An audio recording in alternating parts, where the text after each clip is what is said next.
Siyafunda chapter number 19 verse number 26. Uthe uJesu ebona unina nomfundi amthandayo bemi ngakhona wathi kunina, mame bheka nansi indodana yakho. Wayesethi kumfundi, bheka unyoko. Kusukela kuleso sikhathi umfundi lowo wamyisa kwakhe. Ngiyabonga. Into invite kakhulu Jobe the reader kuyaye kube executive summary noma abstract, then besuba na that ukuthi uyiqhubeke uyifunde incwadi. So ngizocela ukuthi ningivumele ngibingelele ngalolu hlobo lokuthi ngiyabingelela kuyindodana uMtimande nendodakazi umama uMtimande, bese ngiyabingelela kuMaria. Bese ngiyabingelela kuMaria. Izwi leBhayibheli namhlanje liveza ukuthi mame bheka ini indodana.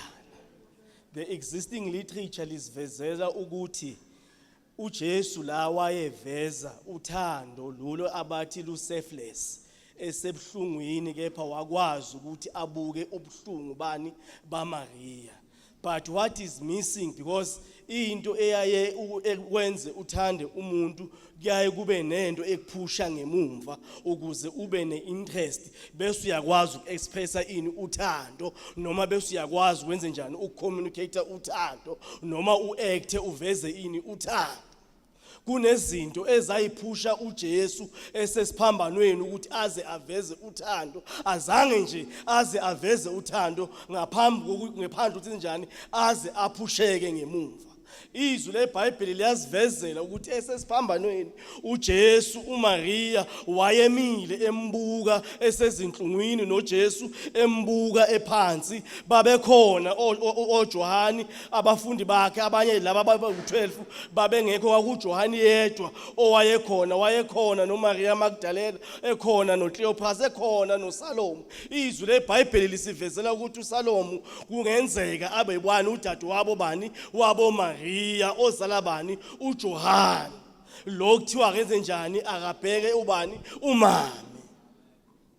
Lana uJesu into emfikelayo ufikelwa umunyu baba uNtulu ukuthi ke if I were to depart ngikulesi simo lesi noMaria ekulesa simo lesi, ibandla likaNkulunkulu lizolahleka.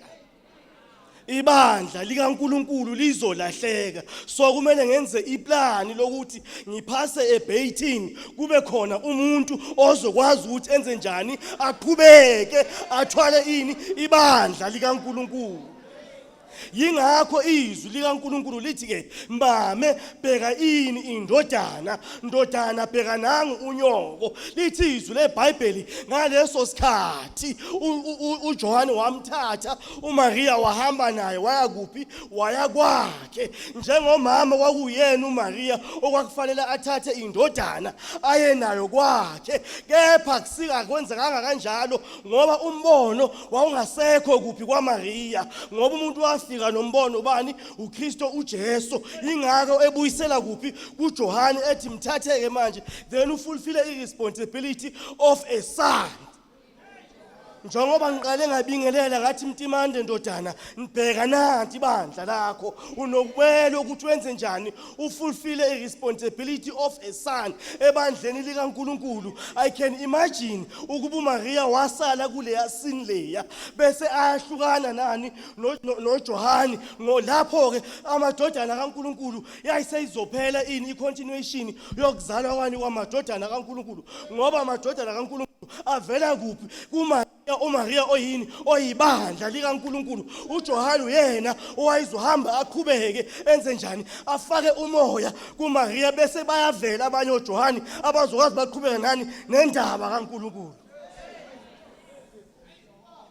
Izwi likaNkulunkulu namhlanje lisitshela ukuthi oJohane bafanele eNorthern Natal bafanele oJohane ukuthi benze njani bafake umoya ebandleni likaNkulunkulu ukuze kuzoqhubeka kuzalwe abanye oJohane.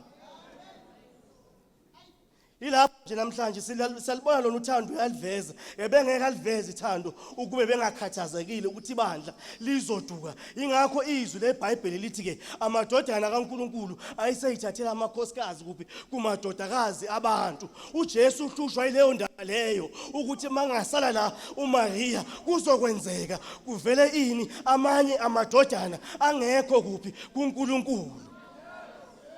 Izwi leBhayibheli lithi uJesu wehla ezulwini weze emhlabeni ezosindisa mina nawe. Namanje uthi leyo nsindiso ayiqhubeke nawe Mtimande. Unanti ibandla libheke wena, lithatha ibandla uye nalo ekhaya eRiver of Mercy. Ungabusaya nalo kwenye indawo ngoba eRiver of Mercy la umbono ukhona. Ungabusaya nalo kwenye indawo nawe useSwazini. Ibandla likaNkulunkulu lithathe uye nalo eRiver of Mercy. Ungalisi kwenye indawo. uNkulunkulu uJesu Kristu ulishiye kuwe ibandla likaNkulunkulu. Mame bheka indodana, ndodana bheka nanga unyoka. Inkosi ibusise. Amen.